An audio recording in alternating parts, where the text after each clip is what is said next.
Hola, ¿qué tal? Estamos en este minuto junto a una gran invitada que visita la ciudad de Osorno. Hay que mencionar que primero tenemos que dar las gracias a ustedes por la sintonía acá en nuestra señal Osorno TV+. Pero sin más preámbulos, vamos a presentar de inmediato a nuestra invitada de esta jornada. Es la senadora Jimena Rincón. Ella es senadora por la circunscripción 9, específicamente la región del Maule, demócrata cristiana. Senadora, muy buenos días. Gracias por estar acá junto a nosotros, acá en Osorno. Muchas gracias, Tania. Un privilegio poder estar acá en Osorno y haber tenido una muy buena reunión con el alcalde Jaime Bertín. Sin embargo, para un contexto general para nuestros televidentes, hay que mencionar que en este minuto usted está como senadora por el Maule, pero también tiene un currículum bastante extenso. Intendenta de la región metropolitana, también ha sido ministra de Estado en todo lo que es Trabajo y Previsión Social, Secretaría General de Gobierno.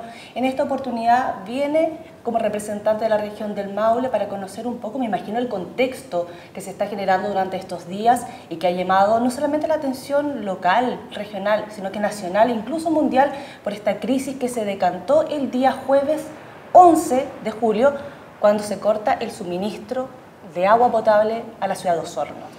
Efectivamente, Tania, desde el primer día que esto empezó a ocurrir he estado en contacto con el alcalde Jaime Bertín, es un amigo, un gran alcalde de esta ciudad y nos ha tocado muchas veces compartir juntos. Yo no soy santiaguina, soy oriunda de Concepción, por lo tanto sé de lo que significa vivir en regiones y estar de repente lejos de la capital. ¿Y cuál es la preocupación fundamental? Que esto que ha ocurrido aquí en Osorno, que ha afectado a casi 50.000 familias, más de 200.000 personas, no se vuelva a repetir. Esta no es primera vez que ocurre, había ocurrido en Aguas Chañar, en el norte, en la región de Atacama, y obviamente, y pasó hace 2 años atrás, se instruyeron sumarios, no sabemos qué pasó con los sumarios, no sabemos qué ocurrió con la superintendencia, y 2 años después vuelve a repetirse. Vuelve a repetirse pese a que había, y es de dominio público, un informe lapidario de la superintendencia respecto de lo que estaba ocurriendo en la concesión de aguas a la empresa ESAL, con consecuencias dramáticas, no solamente desde el punto de vista económico para el comercio, la infraestructura hotelera, restaurantes, en fin, sino que también desde el punto de vista sanitario. Pasa el tiempo, vemos una autoridad que no reacciona y una empresa que la verdad es que también es poco proactiva. Debió haber tomado medidas hace mucho rato, tiene procesos del 2017, el 2018, ya el 2019. 85 sanciones. 85 sanciones que no dan cuenta de la magnitud que debieran haber sido esas sanciones, porque con los procesos que ha llevado adelante la autoridad reguladora, con lo que sabía ya en octubre del año 2018, la verdad es que lo que debió haberse hecho es haber caducado esta concesión. Senadora, pero hoy día están las garantías, estamos hablando de las garantías legales, para que los procesos sancionatorios, fiscalizatorios, se apliquen en la justa medida y de acuerdo al daño que se esté causando a la población. Cuando uno mira lo que ocurre en otros países, y nos vamos a ir al norte del continente, en Estados Unidos, y mira las sanciones a las que se están viendo sometidas empresas como Facebook u otras. 5.000 millones. 5.000 millones de dólares. La verdad es que uno, y puse creo ayer un Twitter que decía, y puse esa noticia en el Times, esa es la sanción que debiera tener ESAL. Claro, un poco a lo mejor uno dice, no guarda proporción desde el punto de vista de la magnitud económica, pero sí desde el punto de vista del daño. Y creo que hoy día claramente hay que revisar la norma legal, pero también, y dicho aquello, también la autoridad reguladora tiene que ser capaz de ejercer su autoridad y sancionar. ¿Cuál es la sanción máxima? Caducidad de concesión. Unos dicen, sí, pero eso puede tener consecuencias. Yo creo que aquí está en riesgo no solo el prestigio de quienes administran en general este tipo de servicios que son vitales, sino que también de la autoridad.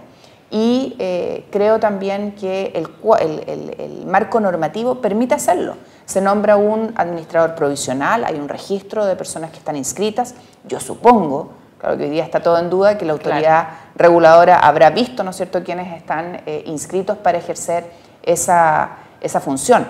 Pero no podemos seguir sin reaccionar.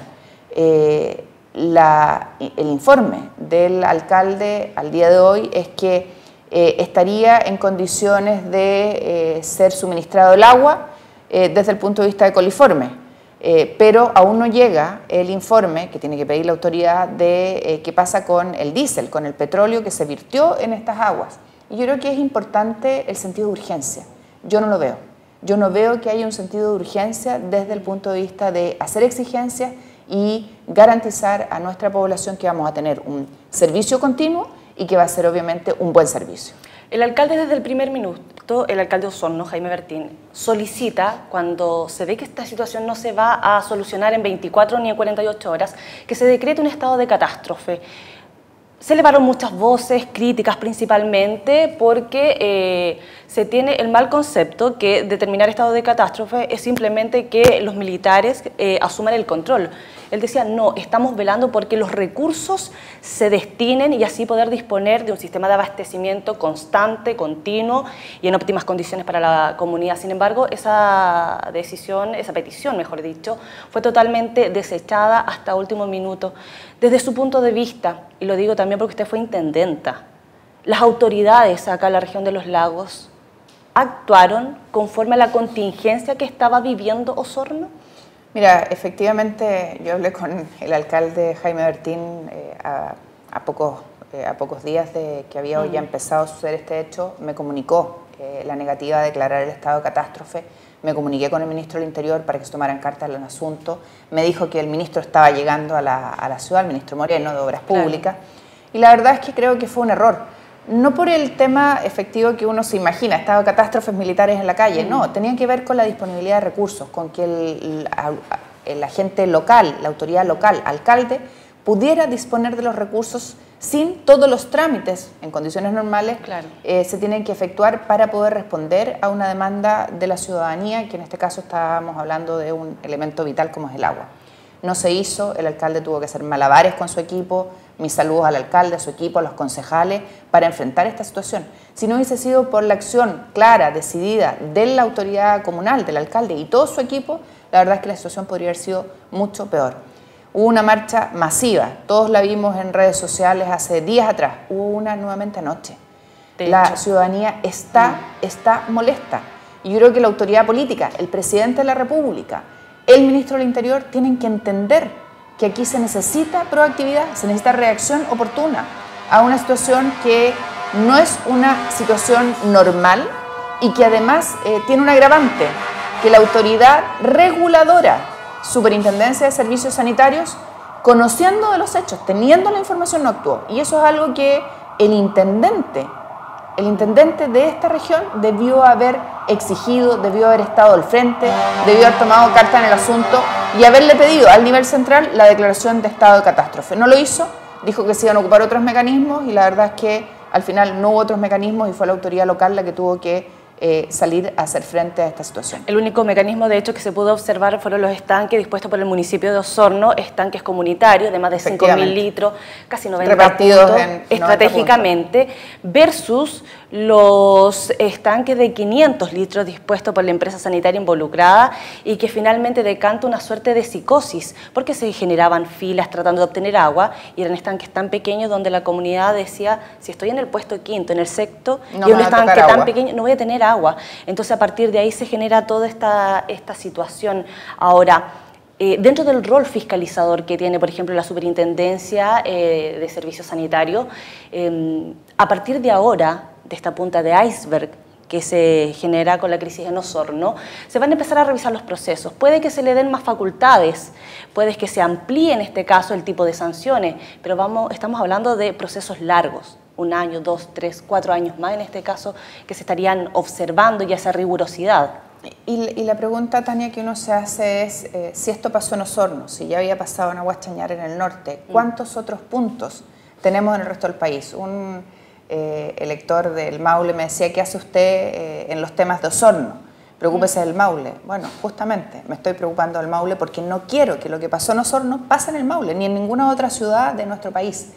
Y hay dos aspectos. Uno, el preventivo, los planes de contingencia, los planes de prevención, qué es lo que se está haciendo para capacitar a la ciudadanía. Mi madre me decía, cuando ustedes eran chicos, nosotros acostumbrábamos a tener bidones de agua en la casa, claro, porque teníamos una actitud preventiva. Eso se relajó. hoy día no tenemos una conciencia respecto de cómo enfrentar estas situaciones. Y Chile es un país de catástrofes, de aluviones, de terremotos. Son temas que tenemos que ver. Y desde ese punto de vista, ¿cuáles son las normas que la superintendencia ha sacado desde el punto de vista de instrucción a las empresas?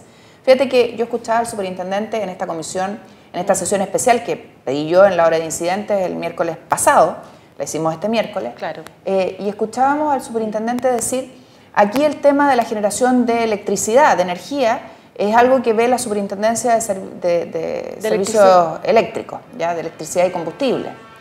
Yo digo, sí, está bien, pero el que tiene que velar porque el servicio de agua esté funcionando es la superintendencia de servicios sanitarios. Entonces, cuando la empresa decide tener una fuente alternativa de energía para abaratar costos, la pregunta es, ¿y qué hizo la Superintendencia de Servicios Sanitarios respecto de aquello? ¿Le preguntó a la Superintendencia de Electricidad y Combustible si estaba bien, si correspondía, si estaban bien hechas las instalaciones o no lo hizo?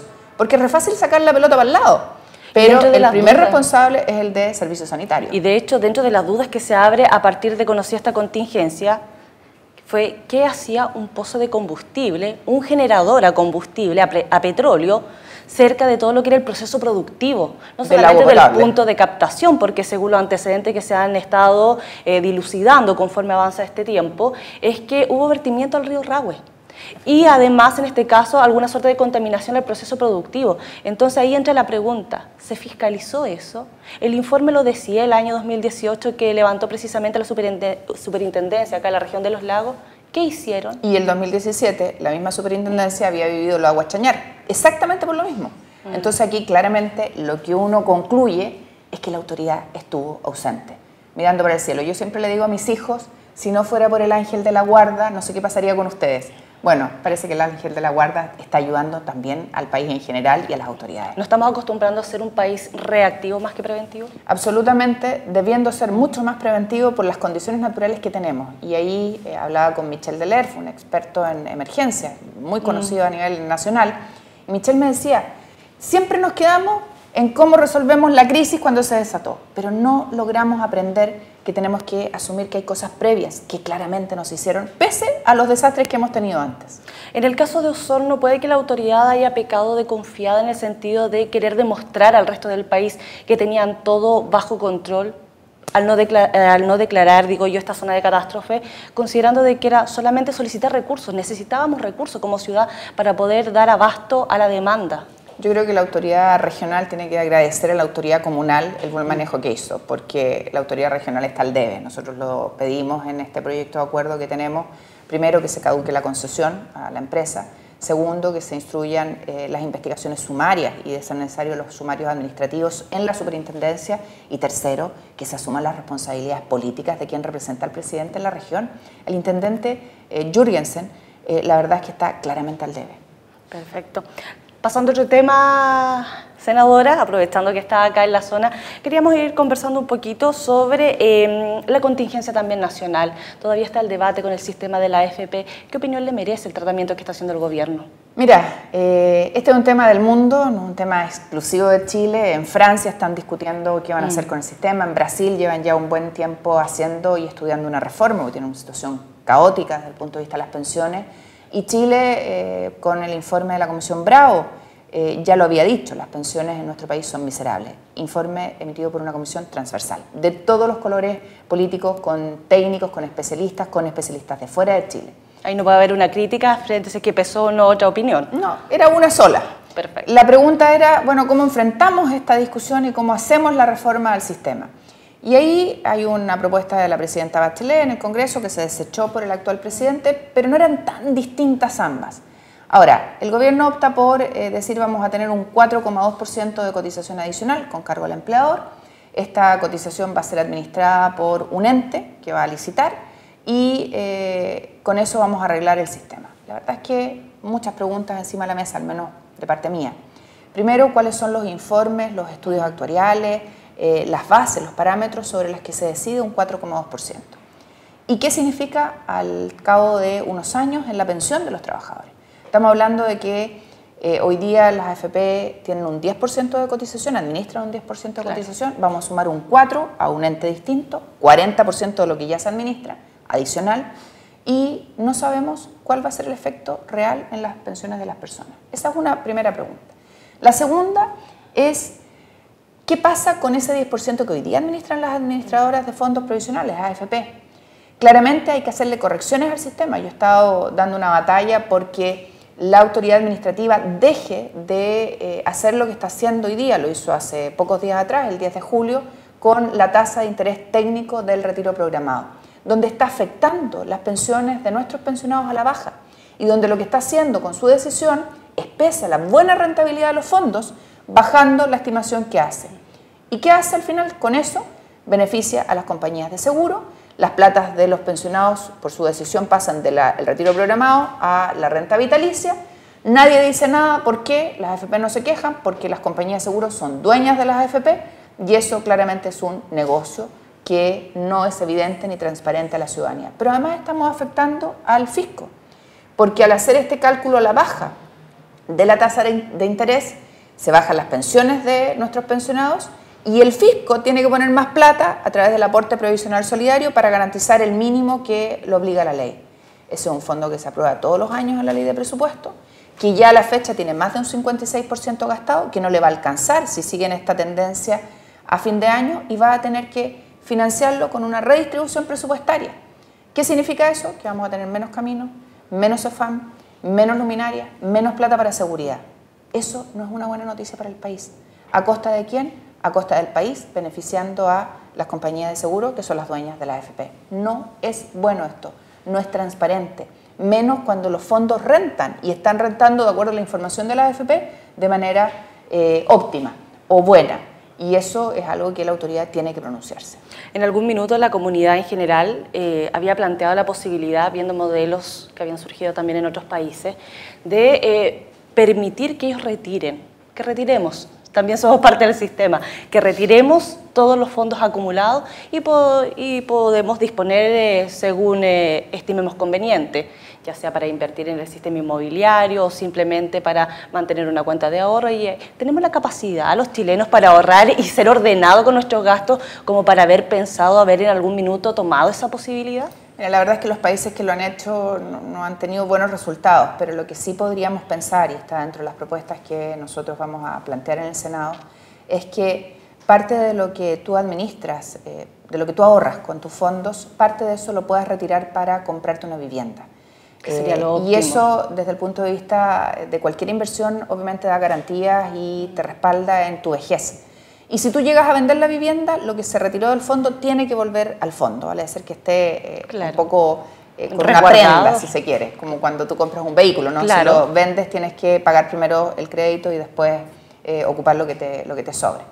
Esa es una fórmula que creo que tenemos que estudiar, porque la vivienda constituye una garantía y un ahorro futuro claramente evidente. Es parte de lo que sí se puede hacer. Retirar el fondo para administrarlo, la verdad es que de todo hay, ¿no es cierto? La estadística dice de que parte importante de la población tiene deudas considerables por esa falta de no sé si falta de capacidad de ahorrar, sino que muchas veces el costo de vida versus, en este caso, lo que es el ingreso mensual se contrapone. Sí, sin lugar a dudas, si lo dejaras así de abierto, la gente se gastaría la plata en otras cosas y no tendría, cuando llegue el minuto de la vejez, una pensión que le permita vivir. Entonces, yo creo que hay que ser cuidadoso con esas medidas. Por algo, la cotización es obligatoria, claro, porque si fuera voluntaria, nadie pondría dinero ahí, por la razón que tú dices, el endeudamiento, el costo de vida, porque nadie se imagina que va a llegar a viejo o que se va a enfermar. Uno lo ve como muy lejano y ocurre, claro, llega más temprano que tarde. Entonces, la cotización tiene que ser obligatoria. Pero tiene que tener una contraprestación, tiene que haber certeza de que tu esfuerzo va a tener una retribución cierta. Y no como ocurre hoy día, en que las pensiones son miserables y tú no tienes ninguna certeza, ni garantía, ni tranquilidad de llegar a viejo, a mayor, a adulto mayor y tener una pensión que te permita vivir. Perfecto, recordamos a nuestros televidentes, está acá en estudio junto a nosotros la senadora Jimena Rincón, ella representante de la región del Maule. Senadora, en este minuto, ¿cómo ve el futuro? El camino hacia la moneda. La hemos escuchado, la hemos leído también, de que no se descarta esa posibilidad y que incluso está dentro de las posibilidades o vislumbra ingresando al Palacio de Gobierno. La pregunta fue si yo me veía entrando a la Moneda como presidente, y dije que sí, ¿por qué no? Las mujeres estamos en todos los campos, en el fútbol, en las empresas, hoy más que nunca, en los municipios, por cierto que también en los cargos de gobierno y en el primer cargo. Pero también dije que hoy día mi trabajo era en mi región, en las regiones, en el Parlamento. Y cualquier candidatura es desde las regiones. Yo nací en Concepción, fui criada en Concepción. Mis padres, una es de Los Ángeles, el otro es de Valparaíso. Mis abuelos son de regiones de San Javier, del Maule. Y obviamente cualquier candidatura tiene que ser de las regiones. El 60% de los habitantes de nuestro país viven en regiones. Y del 40% que vive en la capital, muchos vienen de regiones o tienen a sus familias en regiones. Y la inequidad territorial, esta lejanía de repente, pese a que estén algunas muy cerca de la capital, hace que hayan diferencias en materia de educación, en materia de infraestructura, en materia de salud. Eso no podemos seguir permitiéndolo, necesitamos desarrollar las regiones. Osorno probablemente puede ser una excepción. Osorno tiene un crecimiento, un desarrollo que de verdad es importante, y uno dice, bueno, aquí va la mano también de haber tenido un buen alcalde en los últimos, no sé, 20 años, pero no es la tónica siempre, y por lo tanto cualquier aspiración es desde las regiones, es sin olvidar mi trabajo en el Maule, sin reconocer que como hijos de regiones algo tenemos que decir respecto al desarrollo del país. ¿Y como gobernadora regional entonces? No, hay incompatibilidad ahí en el cargo, y nosotros queremos promover a la gente de los gobiernos regionales porque creemos en la descentralización. De hecho hay una ley que debiera votarse ahora. Está trabajando fuertemente en ello. Exactamente, de competencias por un lado, de inhabilidades por otro lado, y creo que es importante que los gobiernos regionales sean robustos y obviamente tengan rol y recursos, para que no pase, ¿no es cierto?, lo que pasó en este caso, que se requería el estado de catástrofe para poder administrar recursos adecuadamente.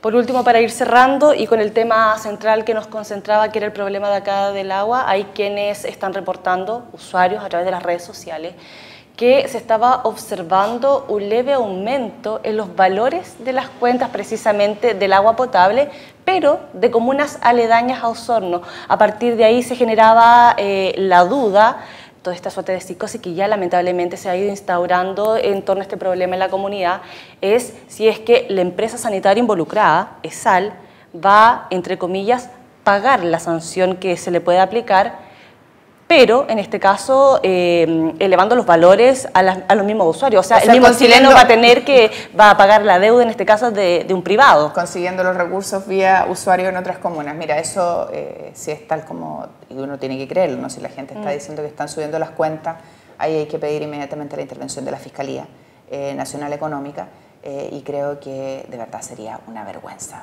Esta empresa superaría todo lo imaginable en materia de responsabilidad social, de moralidad en la administración, y creo que hay que sacar al pizarrón al presidente de la empresa. Perfecto, muchas gracias, senadora. Gracias. Estaba con nosotros acá en Osorno TV+, la senadora Jimena Rincón. Gracias por la sintonía, gracias por estar acá en compañía de nosotros.